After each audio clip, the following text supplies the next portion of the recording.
Hello అండి, నా పేరు హైమ. నేను పుట్టపర్తి వెళ్ళి హైదరాబాద్ వస్తున్నాను. కర్నూలు దగ్గర మీకు యాక్సిడెంట్ అయింది కదండి. ఆ యాక్సిడెంట్ దగ్గర దూరంగా ట్రాఫిక్ జామ్ అయింది.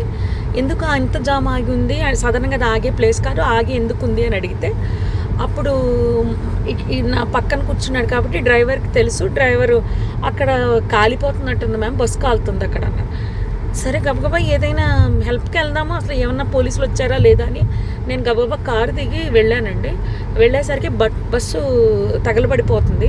కొంతమంది కింద కూర్చుని ఏడుస్తున్నారు, ఎవరెవరు ఉన్నారని ఏడుస్తున్నారు, కొంతమంది టెన్షన్ పడుతున్నారు, ఇలా ఉన్నారు. ఆ బస్సుకు సంబంధించిన వాళ్ళు అలా వాళ్ళ పరిస్థితి అలా ఉంది. ఇంకా మిగిలిన వాళ్ళ ఫోన్లు అన్నీ కూడా పాపం అందులో కాలిపోయాయి. చాలామంది దగ్గర ఏమీ బయటకు వచ్చిన వాళ్ళ దగ్గర ఏమీ రాలేదు.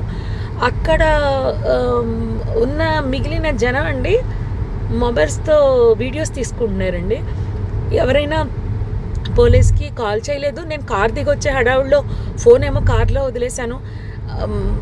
వర్షం పడిపోతుందో పక్క నుంచి ఫోన్ టచ్ చేయడానికి కూడా ఎవరిదైనా అడిగి తీసుకుని టచ్ చేద్దామని వర్షానికి తడిచి అది పని చేయట్లేదు. నేను మళ్ళీ గబగబా కార్ దగ్గరికి వెళ్ళి వెంటనే కర్నూలు ఎస్పీ గారికి అండ్ ఎస్బీ ఇన్స్పెక్టర్ గారికి కాల్ చేశానండి. లక్కీగా ఎప్పుడో నెంబర్స్ ఉన్నాయి.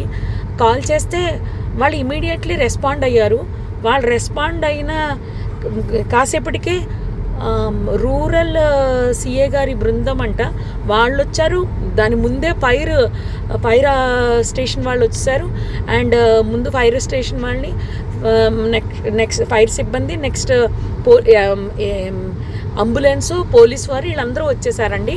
అప్పటికే ఒక ప్రైవేట్ వెహికల్లో ఒక 6గురిని హాస్పిటల్ పంపించారు. నాతో ఇంకొక అతను ఎవరో హరీష్ అంట, ధర్మవరానికి చెందిన అతను. పాపం చాలా మంచి వ్యక్తి ఆయన కూడా.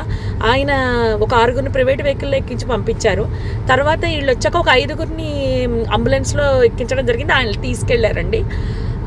ఆ తర్వాత ఈ లోపలనే మొత్తం ఎస్పీ గారు, పోలీస్ సిబ్బంది అందరూ వచ్చేసారు. అసలు ఆ మాంసపు ముద్దలు కాదండి, నిజం చెప్పాలంటే చాలా దారుణం అది.